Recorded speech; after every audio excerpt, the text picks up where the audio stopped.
my audience. My name is Philip De Leon.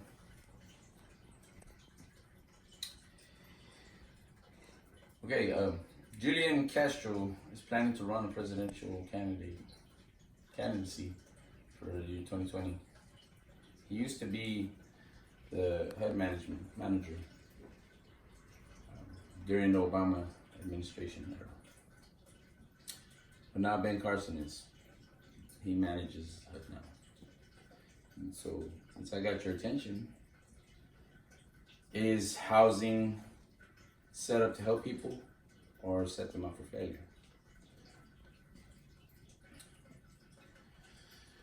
There are people who sign up for housing that are elderly. It's for single parents and more particularly disabled. And according to the Center of Budget and Policy Priorities, people with disabilities had the largest percentage increase for vouchers.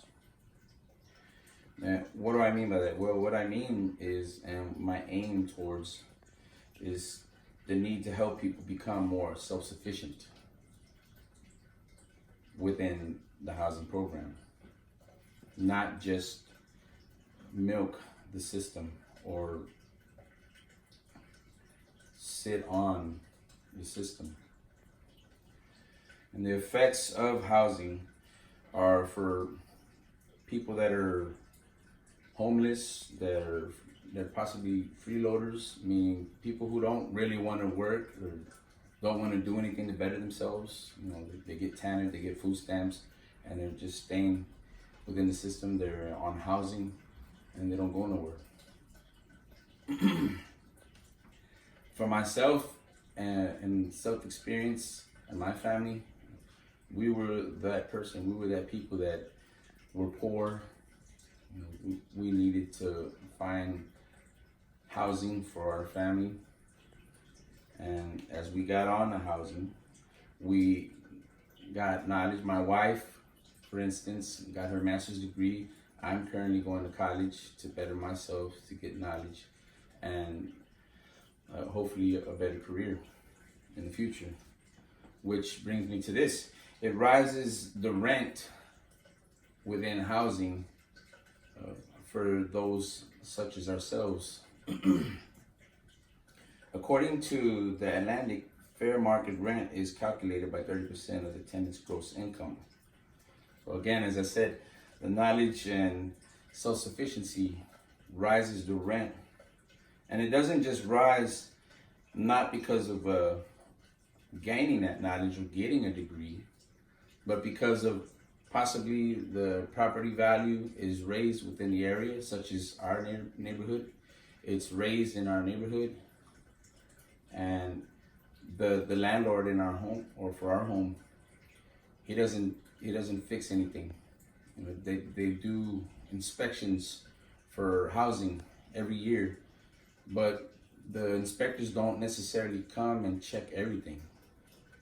So with that being said, it gives a landlord license to raise the rent, and people who are under housing could have leaks, broken faucets, sinks, broken toilets, fixtures and things within their homes, and their rent is raised, and so that leaves them with no way out of the system, no way out to a better life and a better future and success for them and their families. Like our rent used to be $1,200 when we first moved in. Today, it's $2,000. So that, not to mention the bills with electricity, water, you know, soap, shampoo, toilet paper, things like that, and you know, gas for vehicles, insurance. All these things add up, and so again, it locks someone into housing rather than leaving them a door to the future to be more successful. With that being said, here are some possible solutions that I could offer to you. Now, these solutions, they're only options. They're only optional. There's a San Antonio Housing Organization, or excuse me, San Antonio Housing Association.org offers information about a program called, as I mentioned earlier, Family Self-Sufficiency. And this program offers GED programs, job readiness, college assistance, financial advisory, and well, they used to offer first home buyer's assistance, which now that doesn't even exist anymore. So that's something to think about, that maybe that could be put back in there to help people to get off of housing, which takes away from other people who need housing and not be stuck in the system, so where they can get their own home and live off of that.